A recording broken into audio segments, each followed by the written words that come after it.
Is it just me, or Ghost of Yotei is one of those rare games that is just poised for greatness even before it has hit the shelves? There is a distinct sense of authenticity and excellence in what Sucker Punch has revealed so far. With each new trailer, the game continues to impress. Typically, I approach 90% of pre-release trailers or gameplay footage with skepticism, but not in this case. I'm confident that the game will be just as exceptional as it appears in the footage we've seen. Something I cannot confidently say about most titles. With the delay of Grand Theft Auto 6 to 2026, this title has now become my most anticipated release of the year. In this video, I will analyze why it is positioned to be the next major success in video games, why I'm so excited about it, and why it holds significance for all stakeholders involved. Let's get into it.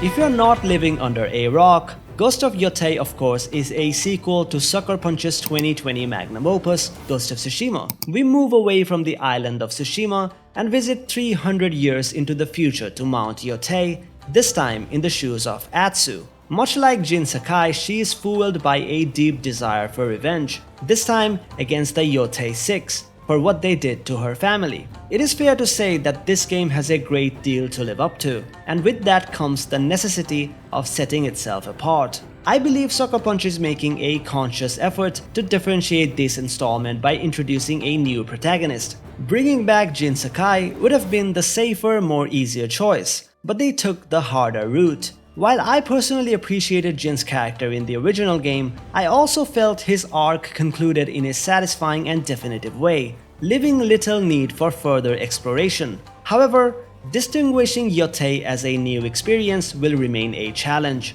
as the influence of Tsushima is still visibly present throughout the gameplay footage. Many of the characters' movements and distinct animations closely resemble those of the original, but the game still manages to maintain a unique identity. Much of the credit, I believe, goes to the color palette they have chosen. The warm, golden yellow tones are visually striking and offer a vivid contrast to the more subdued and somber aesthetic of the original game. The same philosophy applies to combat. While it looks visually stunning, only subtle changes and thoughtful additions are apparent, which suggests a deliberate, if it isn't broke, don't fix it approach. I fully respect that decision, especially considering Tsushima's combat remains impressive even 5 years later. Recently, new gameplay footage showcasing the kusarigama was released, and it looks phenomenal. Normally, I'd be skeptical of such pre-release footage, questioning whether it's pre-rendered or CGI, but in this case, I'm confident because Sucker Punch has earned that trust. The raw, grounded presentation of the footage speaks for itself.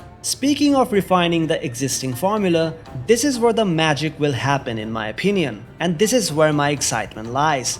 Ghost of Yotei fully embraces and improves upon the immersive design that Tsushima aimed to achieve, where the natural world becomes your guide, minimizing reliance on HUD elements. By doing so, it effectively combats the fatigue often associated with open world games, overloaded with markers and icons. It's incredibly refreshing. Every time I see Atsu riding on horseback through these breathtaking vistas, my anticipation only grows. The world design is particularly intriguing, appearing to be more vertically expansive, which allows for sweeping views of the environment rarely seen in open-world games. It draws a parallel to Insomniac's Spider-Man games, where the entire world can often be appreciated in a single sweeping shot, offering a sense of scale and immersion that few games achieve.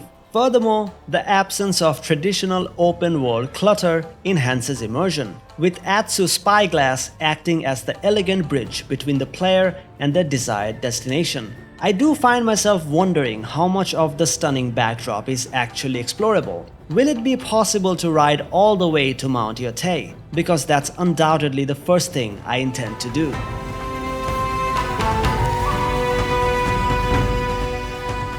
You saw this coming, didn't you? As Ghost of Tsushima's inaugural foray into the open world genre has, in many respects, surpassed the achievements of the entire Assassin's Creed series.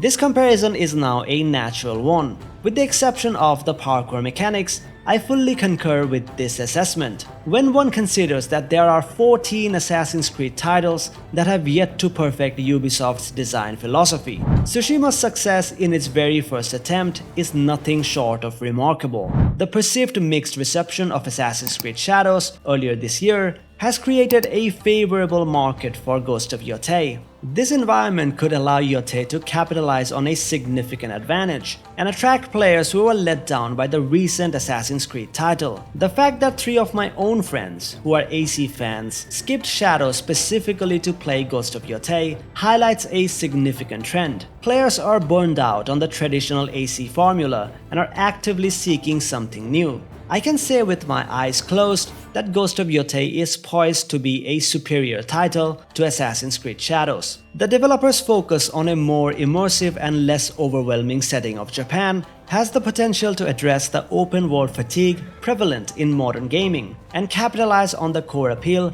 that many believe recent Assassin's Creed entries have diminished. I'm also hopeful they will address some of the formulaic element evident in Ghost of Tsushima, such as the repetitive side quests that offered limited variety. While I appreciated the natural way these quests were stumbled upon, a testament to the game's design philosophy, my expectations for the new game include a greater diversity of content and more engaging side activities.